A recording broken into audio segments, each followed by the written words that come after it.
boat. There's a lot of air inside your boat. If you drill a hole in the bottom, the air goes out and the water comes in. The air goes out the top. All right, let's get serious here. Last week, you started, and we ran out of time to continue on. You started talking about something that we said we would address this week. Well, what I started about, I posed the question, which poses a greater threat to our country? White supremacy, Black Lives Matter, or Antifa?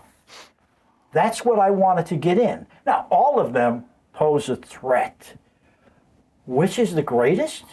I think Black Lives Matter and Antifa are the greatest threat to our country. Well, I think all you have to do is look at the destruction we've had over, a number of years. It's all Antifa and Black Lives Matter. Where's any destruction from white supremacists? Who are the white supremacists? Well, there are a number of groups that are white supremacists. And if you look at the Anti-Defamation League, in a 2020 report, they stated over a 10-year period that white supremacists killed 429 people. Now, I think there's a distinction here. The white supremacists that did these killings are usually individuals that are on their own. They're not part of a bigger group. They may have this ideology about white supremacy, but they're not part of a group. They're individuals that are off balance, as far as I'm concerned, that go out and shoot people in a church or in a Walmart. Yes, they're destructive. They're killing people. This is a shame. However, Black Lives Matter are destroying our communities across the country, as you were just saying. I say millions of dollars, but I believe in 2020 it was something like $1 billion worth of damage. They are targeting businesses that they're innocent. Right. And there are also a lot of them were black businesses. Black, Hispanic. In Kenosha, which I have been to after the riots, they attacked businesses and apartment buildings. Buildings that families are living in were destroyed because of Black Lives Matter and Antifa.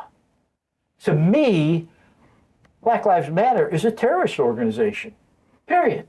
What's the definition of terrorism? You try to coerce people into doing what you want done. And that's what they are doing. They're coercing people. And a lot of this is based on their theory that our police are racists. That's their theory. Our police aren't racist. Maybe we have a few bad police in any organization. Yeah, some of the things that they don't take into consideration, I think of all these messages that I hear from black parents about they have to have the talk with their kids. Right? Yeah. Well, the one thing about being stopped by the police. But the one thing that they don't mention to these kids is that when you're stopped by the police, don't resist arrest. Well, there are parents that do have that talk about what to do. I don't think you're implying that the conversation from the parents is that, well, when you got stopped by the police, this is how you resist. There's a real good video out I would recommend to people that they view, made by Chris Rock. Mm-hmm. It's an excellent video, what to do when you're stopped by the police. Right. And it's funny, it's humorous. And it's truthful. And it's truthful. As they say, much truth lies in jest. So I think it's sad that, well, not really sad, but time has come that parents have to say to their kids, hands on the wheel, lights on, don't give them a hard time.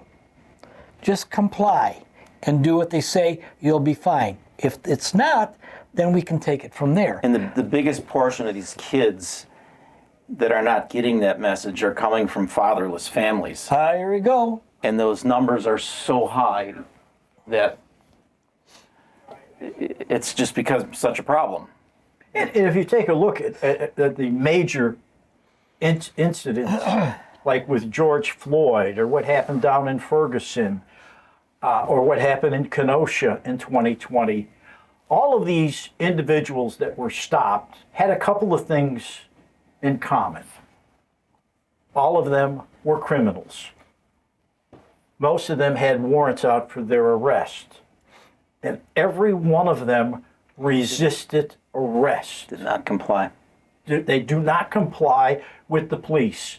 The last time I was stopped by the police, I made a mistake.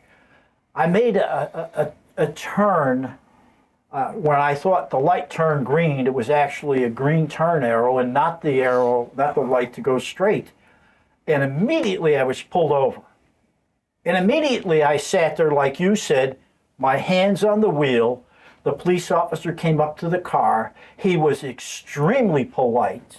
He explained to me why he was stopping me, and he didn't have to explain. I knew what I did. I almost caused an accident.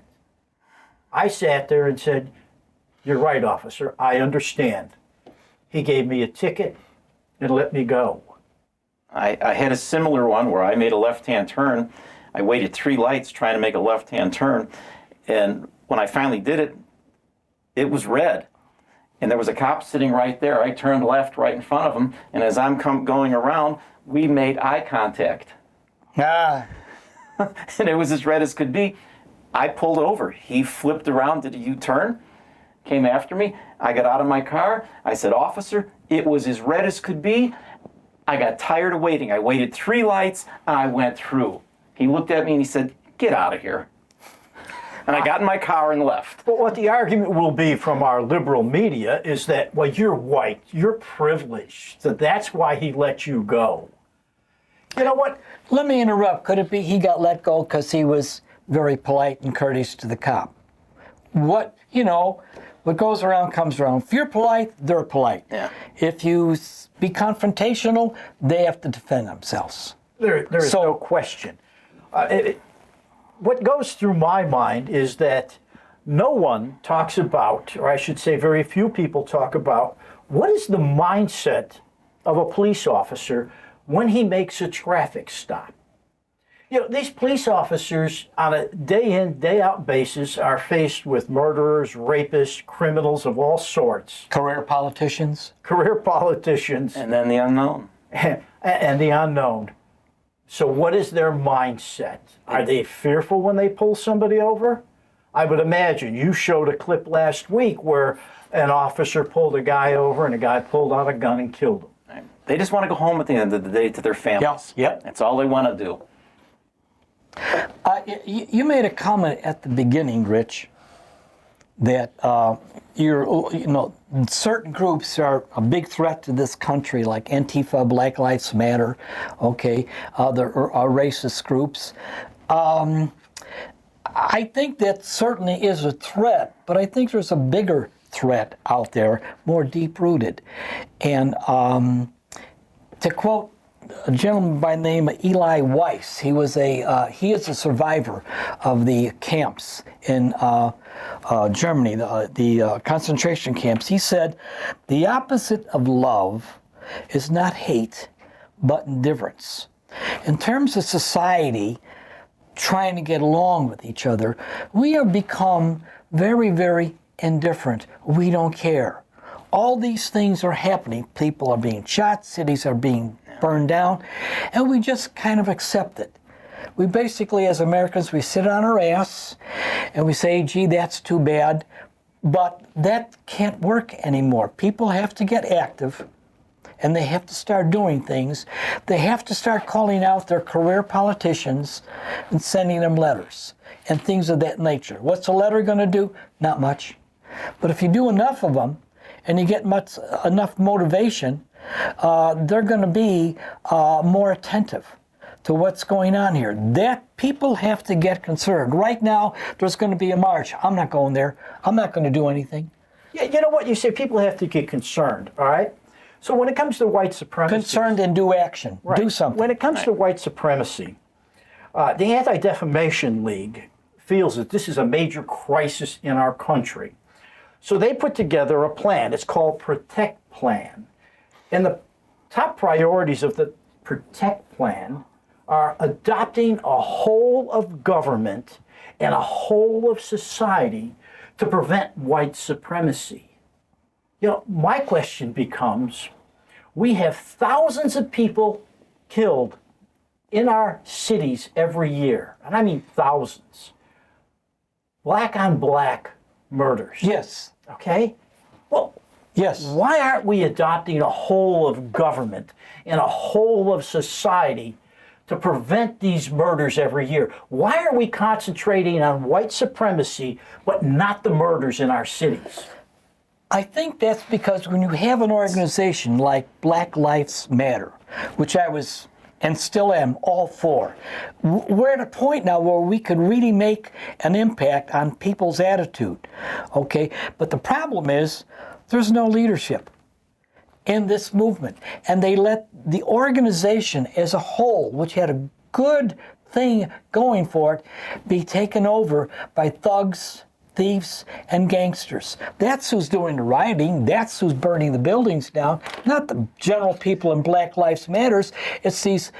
And the thing is, they're allowed by the other people. I have to interrupt you. I don't know if you listened to the news over the weekend, but one of our congresswomen was out there in one of these protests, Sure. encouraging them to continue rioting, Right. encouraging them if they don't get a murder conviction on Chauvin up in Minnesota to stay out She here was in What is her name? Minnesota. doing that. She's not even in her district Well, doing She's it. from California. What is her name? Martha? No, Waters. Oh, yeah, Waters.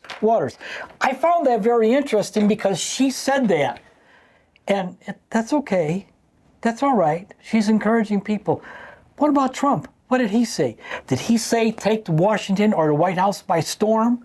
He didn't do that, but yet he was labeled by the media as causing the riots. This woman gets up there and she says cause a riot, and that's okay. By her. By her. She accused Trump Yeah. of that. Yeah. And what she's saying, and even at when Trump first got elected, she talked about how to, if you see somebody in a restaurant, how to get in their face.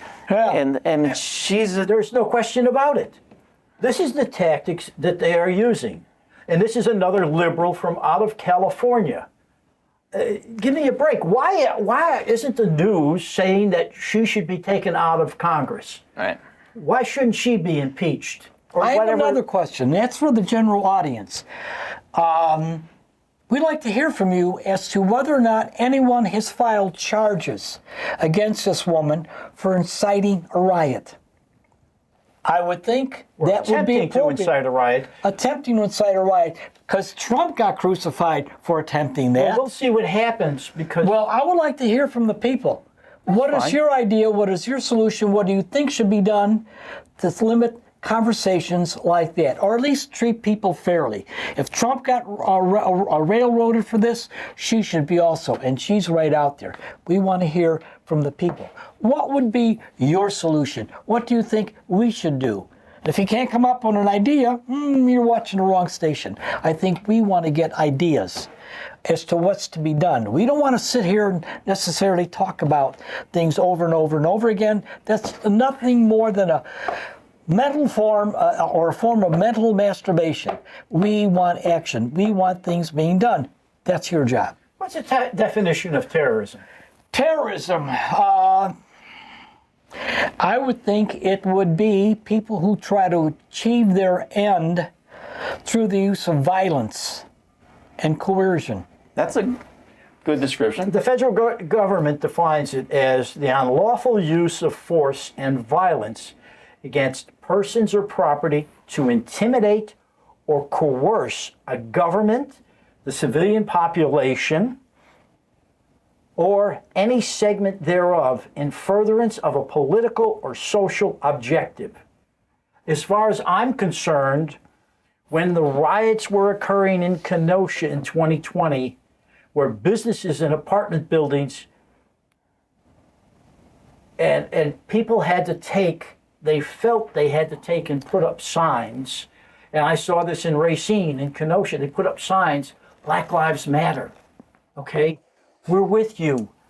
People were doing this not because they felt that way, but because they Fear. felt if they Operate did this, out of they fear. may not have their homes destroyed Right. or their businesses destroyed. This is why I'm saying Black Lives Matter, Antifa, is a terrorist organization. No, I think they've been infiltrated by terrorists because the movement, I think, is good.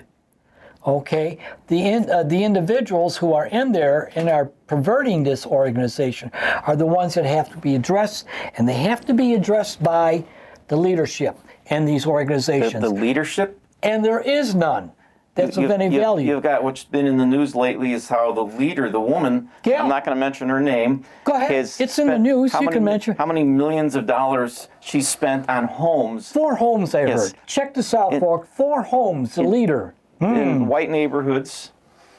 What? And then, Why? And then, As she's in a white neighborhood. That's racist, isn't that racist? Yeah. Or just and the ironic part about it, I believe it was the Post that did an article on it, and it was on Facebook, and it got pulled off of Facebook. And it's not allowed to have Yeah, well, Facebook. That's a whole another topic. That's another topic. Okay, social media. But my last point is, and we just touched on it, is that nobody is talking about the rhetoric that is coming from our politicians and our corporate leaders. This rhetoric is going to drive our police out of wanting to be police. Yeah. Who would want to be a cop right now? I've heard from my neighbor who is a cop that the applications are way down. Yeah. Okay. I mean, I don't know about you, but when I go to work, I don't have people swearing at me, trying to kill me, spitting on me. Now, if that was your job, if you went to a place of employment where people did that to you, how long would you keep that job? I don't think very long, but police have to do it every day. We have so much effort being done, and I think it's good, to re-educate the police, to teach them how to deal with these people, how to communicate, because we all need help in that area. But I've yet to hear what is being done in these neighborhoods, sorry about the pounding, what is being done to educate the people that when a cop comes, be cool, keep your hands on the wheel, don't do these things, don't antagonize people, or don't antagonize. I don't hear of any programs doing that. It's going to be a 2-pronged educational system, cops and the general public. We need communication. Our Go police ahead. force, I read a book about the riots of 1911 and what the police Were you there? It was a couple of years before me. Oh, really? He was in the third row. 3rd row. The police back then, during these riots, as far as I'm concerned, if what I read is accurate, were terrible. I go back to the police when I was growing up in the city of Chicago. And my experience with those police was not always positive. However, the police have constantly improved. Constantly. Now, they probably need more improvement, different type of training, but they're improving. They're better than they have ever been. They're not racist. Our country is not a racist country. It's being portrayed as one, but it is not. And that's my last word. And if people I should want to live so long. if people want to really know what police go through, I can't recommend the YouTube channel Police Activity. Talked about it last week. They've got hundreds, if not thousands, of videos from all over the country, all police interaction. 95% of them are good. The police acted the way they should. There have been times where I've seen where it was a little cringeworthy the way they handled somebody with a knife that gets shot. Why don't they let police have billy clubs anymore? Yeah. I mean, I have seen video where the guy had like a steak knife, and he ends up getting shot. And I think they don't let him have billy clubs, but I would go up against the guy with a knife if I had a billy club. Well, I don't know. Tasers. Man, it's just Tasers are garbage. modern They day- fail 90% of the time, or the big percentage of the time. Tasers are worthless. They're worthless. They don't work. And if you start watching the show, you will see how many times that cop shoots that taser and that guy still gets to him. You know, it's very unpredictable. The pepper spray is more effective, I believe, than that. But that's all I have to say.